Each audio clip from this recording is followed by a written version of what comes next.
भारत की खोज किसने और कैसे की। स्वागत है आप सबका आज के इस वीडियो में। दोस्तों, भारत का इतिहास ना जाने कितने रहस्यों से भरा है। भारत एक प्राचीन देश है जो अपने बीते सालों में हमेशा से हर मामलों में परिपूर्ण रहा है। न केवल धन वैभव से बल्कि प्रकृति से भी हमेशा से परिपूर्ण रहे हैं और इसीलिए भारत पर लोगों की बुरी नजर भी रहती है। उसी समय यूरोप के लोग पूरी दुनिया में व्यापार करना चाहते थे। भारत में व्यापार करने के लिए उन्हें समुद्री मार्गों का पता नहीं था। उस समय अरब के लोग भारत के रास्तों को जानते थे, लेकिन उन्होंने यूरोप के लोगों को मार्गों के बारे में नहीं बताया। वास्को दी गामा पहले शख्स थे जिन्होंने भारत के समुद्री मार्गों को खोज निकाला था। कोलंबस भी भारत को खोजने गए थे, लेकिन अमेरिका जा पहुंचे। हालांकि आजकल पढ़ाया जाता है कि भारत के समुद्री मार्गों की वास्को दी गामा ने खोज की थी। सचमुच यह हद दर्जे की मूर्खता है कि भारतीय बच्चों को यह पढ़ाया जा रहा है कि वास्को दी गामा ने भारत की खोज की। पढ़ाया यह जाना चाहिए कि वास्को दी गामा ने यूरोप को पहली बार भारत तक पहुंचने का समुद्री मार्ग बताया। दरअसल पहले यूरोपी देशों के लिए भारत एक पहेली जैसा था।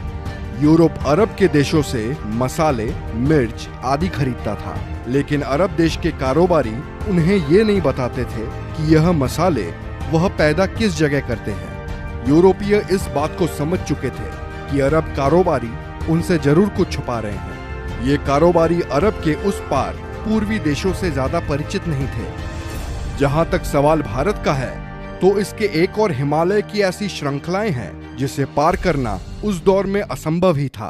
भारत के दूसरी ओर 3 ओर से भारत को समुद्र ने घेर रखा था। ऐसे में यूरोप वासियों के लिए भारत पहुंचने के लिए 3 रास्ते थे। पहला, रशिया पार करके चीन होते हुए बर्मा में पहुंचकर भारत में आना, जो कि अनुमान से कहीं ज्यादा लंबा और जोखिम भरा था।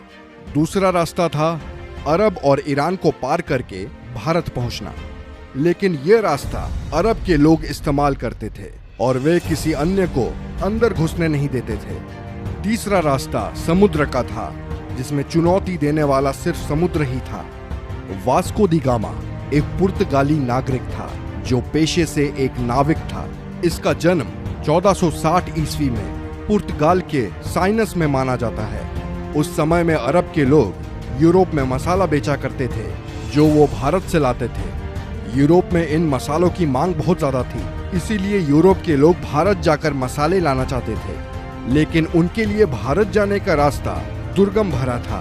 उन्हें भारत जाने के लिए ईरान, अफगानिस्तान होकर जाना पड़ता था, जो काफी खर्चीला और कठिन रास्ता था। उन्हें ऐसे मार्ग की आवश्यकता थी जो भारत कम समय में ले जाए।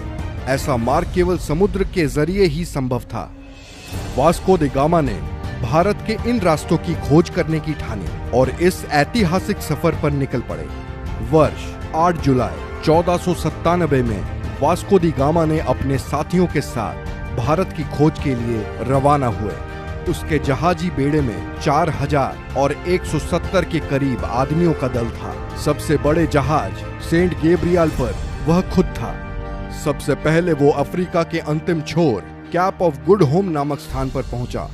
उसके बाद वह अफ्रीका के ही एक राज्य मोसम्बा आया, जहां के राजा ने उसकी मदद की और उसे एक अरब नाविक दिया जो भारत का रास्ता जानता था।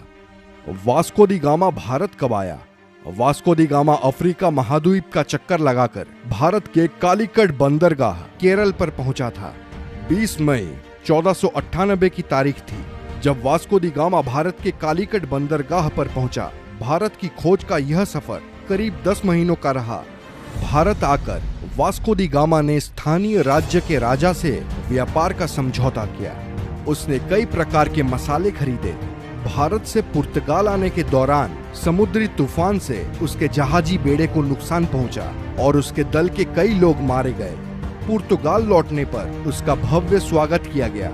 अगली बार भारत आने पर उसने कालीकट के राज्य पर आक्रमण कर दिया और कत्लेआम लूटपाट की। वास्को दी गामा ने यूरोप के लुटेरों, शासकों और व्यापारियों के लिए एक रास्ता बना दिया था। इसके बाद भारत पर कब्जा जमाने के लिए यूरोप के कई व्यापारी और राज्यों ने कोशिश की और समय समय पर वे आए और उन्होंने भारत के केरल राज्य के लोगों के धर्म बदलने में महत्वपूर्ण भूमिका निभाई। पुर्तगालियों की वजह से ब्रिटिश लोग भी यहाँ आने लगे। अंततः 1615 ईस्वी में यह क्षेत्र ब्रिटिश अधिकार में आया। 1698 ईस्वी में यहाँ फ्रांसीसी बस्तियां बसी। फ्रांस और ब्रिटेन के बीच के युद्ध के काल में इस क्षेत्र की सत्ता बदलती रही। 1503 में वास्को पुर्तगाल लौट गए और 20 साल वहां रहने के बाद वह भारत वापस चले गए। 24 मई 1524 को वास्को दी गामा की मृत्यु हो गई। लिस्बन में वास्को के नाम का स्मारक है। इसी जगह से उन्होंने भारत की यात्रा शुरू की थी। दरअसल 1492 में नाविक राजकुमार हेनरी की नीति का अनुसरण करते हुए किंग जॉन ने एक पुर्तगाली बेड़े को भारत भेजने की योजना बनाई ताकि एशिया के लिए समुद्री मार्ग खुल सके। उनकी योजना मुसलमानों को पछाड़ने की थी, जिनका उस समय भारत और अन्य पूर्वी देशों के साथ व्यापार का एकाधिकार था। एस्टावोडी गामा को इस अभियान के नेतृत्व के लिए चुना गया, लेकिन उनकी मृत्यु के बाद वास्को द गामा ने उनका स्थान लिया। ये कहना कि भारत की खोज कब हुई महज एक बेतुका सवाल है। भारत किसी की खोज का मोहताज नहीं है। इस देश का इतिहास कुछ हजार या लाख नहीं, करोड़ों साल पुराना है। वैसे आप लोगों को क्या लगता है, क्या भारत की खोज का श्रेय एक व्यक्ति को देना सही है? अपने व्यूज हमें कमेंट सेक्शन में बताएं। वीडियो अच्छी लगी हो तो लाइक करें, शेयर करें और ऐसे ही अमेजिंग वीडियोस के लिए हमारे चैनल को सब्सक्राइब करें। मिलते हैं अगले वीडियो में।